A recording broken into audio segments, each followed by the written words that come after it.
This is the new Itel RS4. It's the first gaming phone I'll be reviewing on the channel and it's the first from Itel. So this is pretty special to me.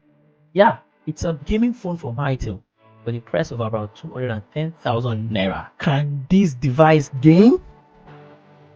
Let's talk about it. Kicking things off with the packaging. For a gaming phone, nothing seems to be missing in this packaging. It has the rubber transparent case, a charging cable, a charging brick, and the smartphone itself. The only accessory missing are the wired earphones. I might be wrong, but I think the reason why Itel have refused to add the wired earphones is because they want to make more sales of their AirPod rather. Or I might be wrong, Let's dive straight to the design. How does it look? Does it look good? The new Itel RS4 looks like your typical game phone. We have the headphone jack underneath the device. We have the microphone, the USB port, and one of the speakers built into this device, and the other one, as might have guessed, is right up top.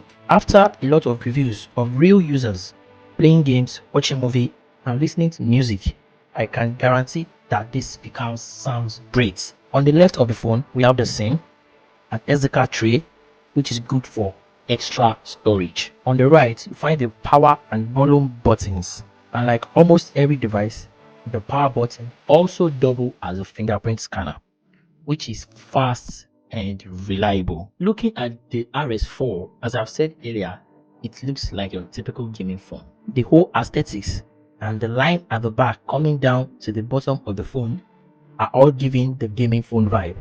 So I think Itel delivered this design. Itel called the name of this design high-end racing design. Again, I don't know why everyone is naming everything.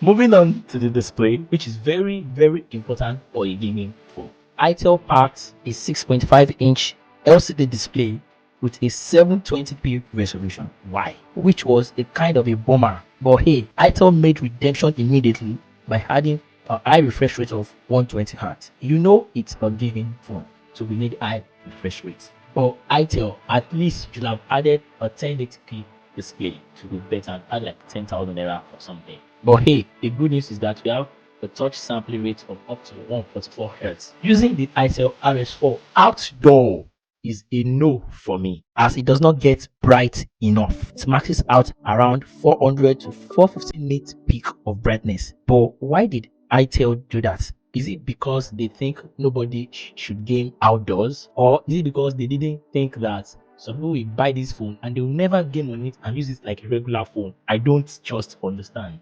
For a gaming phone, the performance has to be one of the most important things about this device.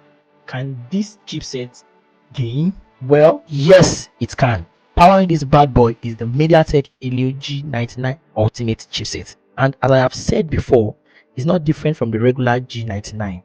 They are all marketing strategies.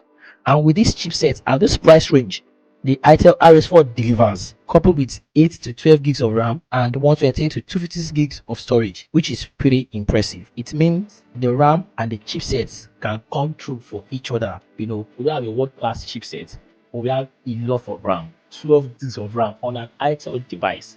That is pretty cool.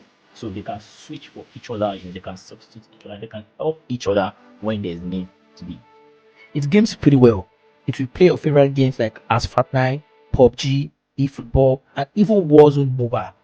But reduce your expectations, as it cannot compete with flagship device. It cannot compete with a high-end device with a more better chipset. Moving on to the software.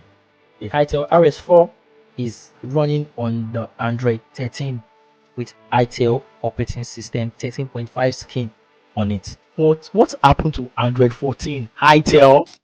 But nevertheless, it is not different from every Itel device out there. It is standard and the normal Itel skin. But should this device get Android 14? Yes. Will it get Android 14? Moving on to the camera, the Itel RS4 has just one main standard camera. Don't be deceived.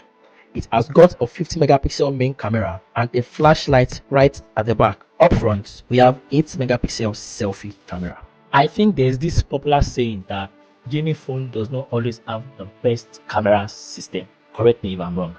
Well, that is true, yeah. Pictures are okay when you give it a lot of light, but under low light, it struggles, even for the selfie camera as well. I know you always say it's a gaming phone, but hey, gaming phone also deserves good camera system. It is capable of shooting video up to 1440p resolution at 30 frames per second max, which is pretty good. Videos will look good. Around all of these is 5000 milliamp hour battery, which as usual, it is capable of lasting you the whole day with a single charge. It is also capable of charging up to 45 watts, which Itel was kind enough to provide in the box, and it will take your phone from 0 to 100 under an hour.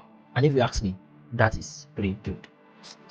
Now, your question is, can the Itel RS4 really game? Yes, it can game. Your favorite game will run on this device, but lower your expectations, as I've said before, on the performance, as it won't give you the best of the best. But trust me when I say it's game fine. So here is my verdict. If you love or you're new to playing games and you are looking into the market for a smartphone that will give you that entry-level gaming experience on a budget, the Itel RS4 is the way to go. Trust me. But if you are a freak at gaming and that's what you do for a living, I suggest you look into the ROGs and the Asus and the Nintendo Switches devices. Yeah, that is my review on the new Itel RS4. Thank you so much for watching, and I will see you in my next video. Peace.